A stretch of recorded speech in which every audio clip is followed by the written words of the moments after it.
E a gente recebe aqui, como anunciado, o Dr. Ronaldo Galberto, advogado, para que a gente possa falar um pouquinho aqui sobre temas que são muito comuns no dia a dia, talvez tanto no meu consultório, doutor, quanto no seu escritório também. Então, bem-vindo aqui ao nosso Vida Mais. Tá, a gente agradece o convite. Atualmente eu ocupo a cadeira de advogado previdenciarista do Grupo Adonir Leal, né? Tenho pós-graduação em Civil e Processo Civil e especialidade nessa área de Direito Previdenciário. E estamos aqui para prestar alguns esclarecimentos, alguma ajuda que venha a melhorar o entendimento do público, fique à vontade.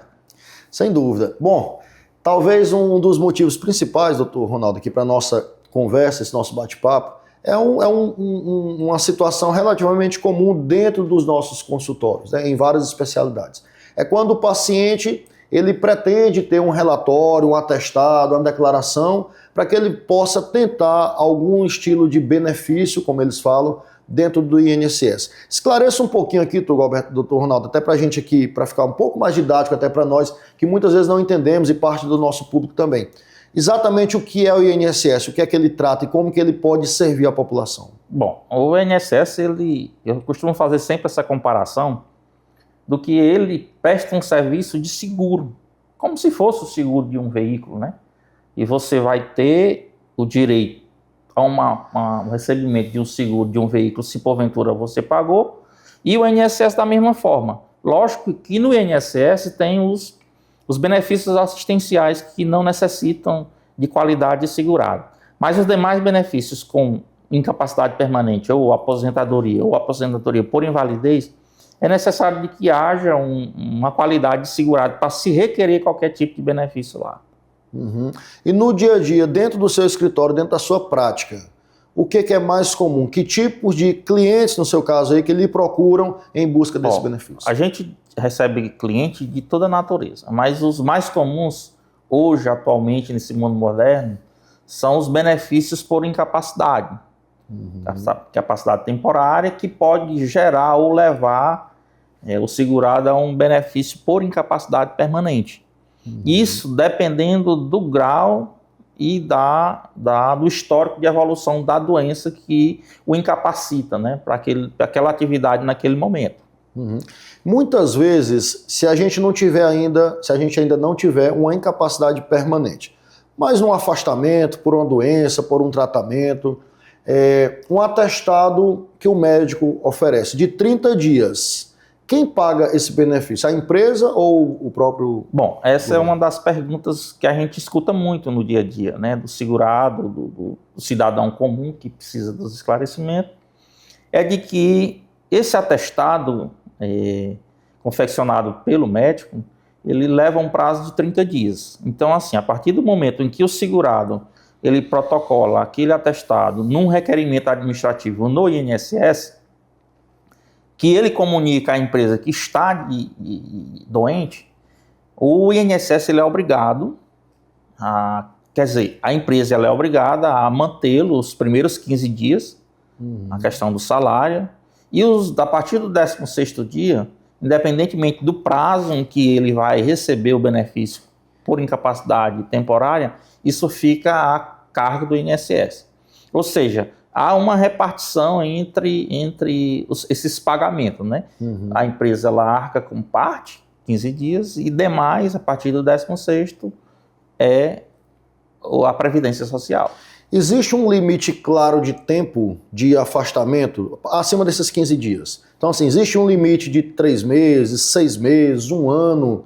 Porque muitas vezes o paciente procura a gente e ele quer renovar um benefício lá. Então, um atestado, uma declaração... Não, eu vou até perguntar um pouquinho mais básico, até porque parte do nosso público também são colegas médicos e que talvez seja uma dúvida. Existe diferença nesse momento, o que o paciente precisa? Ele precisa de um atestado, de um relatório, de uma declaração? Existe algum termo mais específico para essa situação? Eu diria não assim um termo específico, né? Porque quando se busca um benefício no INSS, o ideal é que ele tenha um conjunto de provas, né?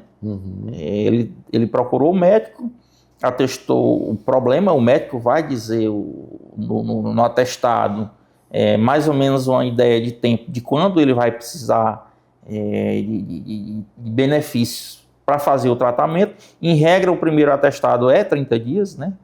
E nesses 30 dias é feita uma análise, inclusive, de documental pelo INSS, de conceder o benefício por esse período. E aí, o segurado ele é submetido a uma perícia médica, né? Então, essa perícia médica é quem vai dizer o tempo de retorno à atividade laboral pelo segurado. As atividades, você falou 30 dias inicialmente, mas eu posso dar um documento, por exemplo, alguns tipos de tratamentos, de repente da ortopedia, para quem é da ortopedia, da minha área especificamente da cirurgia cardíaca, tem uma incisão, tem um corte no osso, tem uma recuperação mais longa. Normalmente, de prática, a gente sugere para a maioria das atividades que eles fiquem afastados 90 dias. Eu posso já dar inicialmente esse relatório, esse atestado de 90 dias de afastamento, ou é ideal que eu dê o primeiro de 30 dias e depois isso passe para uma nova avaliação? Essa pergunta, quem vai dizer é o próprio médico que cuida do paciente. Tá, então eu posso dar acima de 30 dias. Então a regra, eu já recebi atestados lá no meu escritório de médicos, com atestado por incapacidade permanente, afastando definitivo o trabalho. Por exemplo, o cara deu um AVC, um problema cerebral, então ficou em estado comatoso, estado vegetativo. O médico que cuida dele, ele está vendo que ele é um quadro de pouca, como é que se diria? Possibilidade poucas chances de recuperar a atividade laboral. Então, assim, o médico ele pode dar um laudo de 30 dias, de 60, 90, isso o médico sabe, como ele pode dar um laudo por incapacidade definitiva. Eu já recebi laudos nesse sentido. Uhum.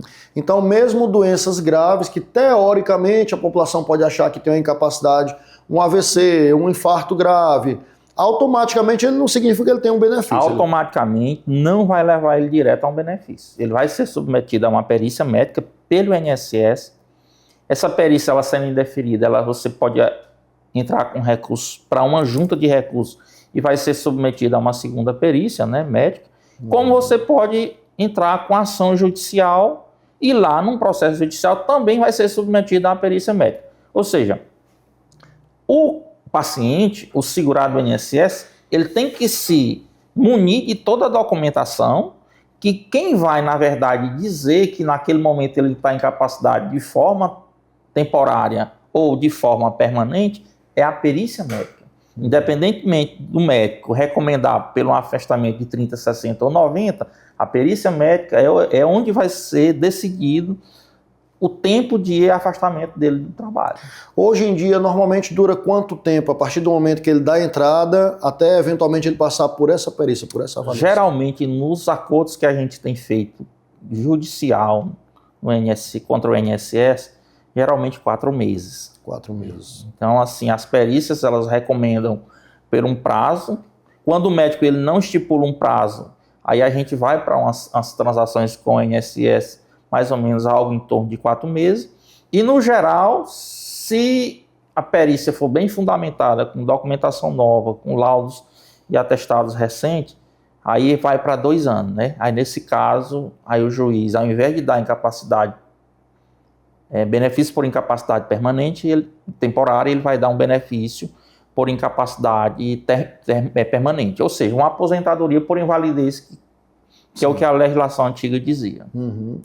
Outra doença bastante comum, e a principal causa de internação hospitalar no mundo, e no Brasil não é diferente, doutor Ronaldo, é a insuficiência cardíaca. Então são doenças onde o coração cresce muito, perde a capacidade de, falando de forma assim, de bombear o sangue, e esse paciente é incapaz. Então, muitas vezes no nosso primeiro relatório a gente já coloca esse paciente com essa doença também como uma incapacidade definitiva, né? Imaginando que isso talvez até facilite para o colega lá que vai fazer a perícia também, entender que aquela doença é uma doença muito grave e que, de fato, muitas vezes esse paciente ele toma muitos medicamentos e ele tem uma incapacidade, às vezes, de realizar tarefas do dia a dia. Às vezes cansa para trocar de roupa, para pentear um cabelo, então, naturalmente, não tem como desempenhar nenhuma tarefa dessa, né, no dia a dia laboral.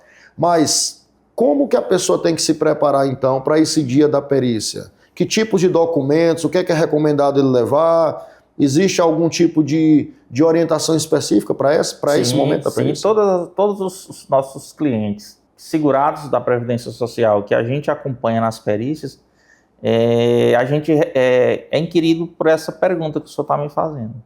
Eles têm medo de enfrentar o médico, né? E eu sempre digo, olha, se você, só tem uma forma de você fazer uma boa perícia, é você estar com a documentação atualizada. Então, pegue seu prontuário da data que foi atestado o problema, do período em que você fez e vem fazendo o tratamento, junto com a documentação atualizada do seu médico que você faz o acompanhamento. Laudo, atestado, exame. E no dia da perícia, de fato, fundamente com ele, converse com ele, demonstre as suas fragilidades, mostre mostre o tempo que você vem fazendo tratamento. E com certeza com esses elementos, ele vai fundamentar o seu laudo por uma incapacidade temporária por um período longo ou por uma aposentadoria permanente, uma incapacidade permanente. Uhum. Dúvida comum também do dia a dia, doutor. Acredito que lá no seu escritório também, e lá no doutor Adonias Leal. Paciente passou por um período de recuperação, de afastamento, acabou aquele período e, teoricamente, ele está apto a voltar a trabalhar. Quem que decide isso e quem escreve isso que ele pode voltar a trabalhar? O médico assistente que está acompanhando, é a perícia do INSS que vai definir isso ou eventualmente a própria empresa que ele trabalha? Aí a gente tem esse problema, porque assim, quando o benefício ele é por incapacidade temporária, é estabelecido um prazo. Chegou naquele prazo, o INSS ele não pode por si só cortar, ele tem que agendar uma nova perícia. Então, inicialmente, o benefício ele não é suspenso de imediato, tem que ser submetido a essa perícia para saber o estado em que aquela pessoa se encontra naquele momento. Mas digamos que o INSS opte por indeferir. Ou ele recorre ao judiciário, ou ele volta a trabalhar. Quando ele volta ao trabalho, ele tem que ser submetido a uma perícia de capacidade, né? Ele vai ser submetido pelo médico do trabalho, pelo médico da empresa, a saber as condições de saúde dele. Porque o médico ele não pode readmitir, porque o contrato de trabalho ele fica suspenso, uma pessoa que vai trabalhar doente, né? O INSS diz que ele está bom, mas ele continua doente. Então ele é submetido dentro da empresa a essa perícia, uma perícia readmissional, saber o estado de capacidade que ele se encontra para o trabalho. Ele também pode ser feita uma reabilitação. O INSS também pode sugerir uma reabilitação profissional, como a empresa também pode sugerir também essa reabilitação. Uhum. No dia a dia, doutor Ronaldo, assim, a gente fala muito desse tema aqui, eu costumo falar nas entrevistas que eu gosto da gente puxar o assunto de ansiedade, depressão, porque isso é muito comum na população. Existe hoje também uma procura importante, como é que tem chegado para vocês os casos que não é uma incapacidade física, que não foi um acidente, que não foi um infarto, não é um câncer, não foi um AVC, mas simplesmente por outros problemas emocionais, transtornos mentais, de ansiedade ou de síndrome de burnout porque acha que está sobrecarregado no trabalho, pela própria depressão. Eu sei que o médico especializado, o psiquiatra, eventualmente o geriatra, pode atestar alguma coisa nesse sentido. Mas na prática, tem sido comum essa procura por pessoas que podem ter alguns transtornos emocionais e de ansiedade e que isso pode incapacitar, pelo menos temporariamente também. Tem sido procurado isso? Muitos.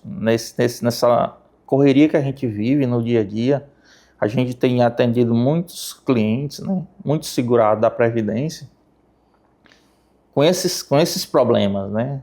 E aí, o que a gente tem visto também é uma relutância por parte do INSS em conceder esses benefícios. Uhum. Acha que é uma doença que incapacita por um período pequeno, é questão momentânea, e aí a gente vê muito o indeferimento desses pedidos que a gente faz na Previdência.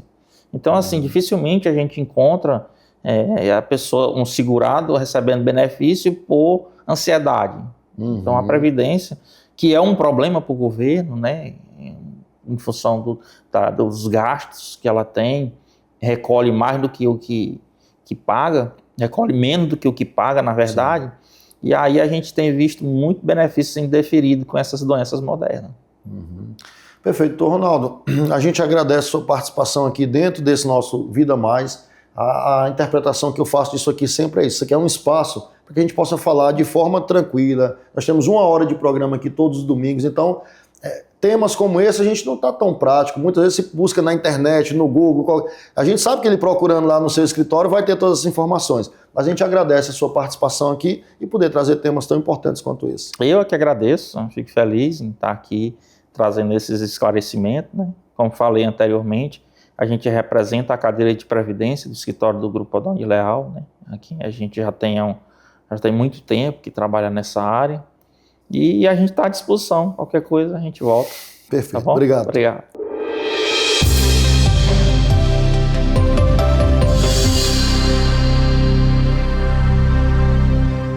Programa Vida Mais. Patrocínio Santa Fé, Centro Hospitalar e Maternidade. Unicet, é muito mais que tecnologia. LogMed, saúde fácil. Construtora estrutural, edificando sonhos. Core Clínica, uma clínica carinhosamente pensada para você. Rua Coelho de Resende, 483.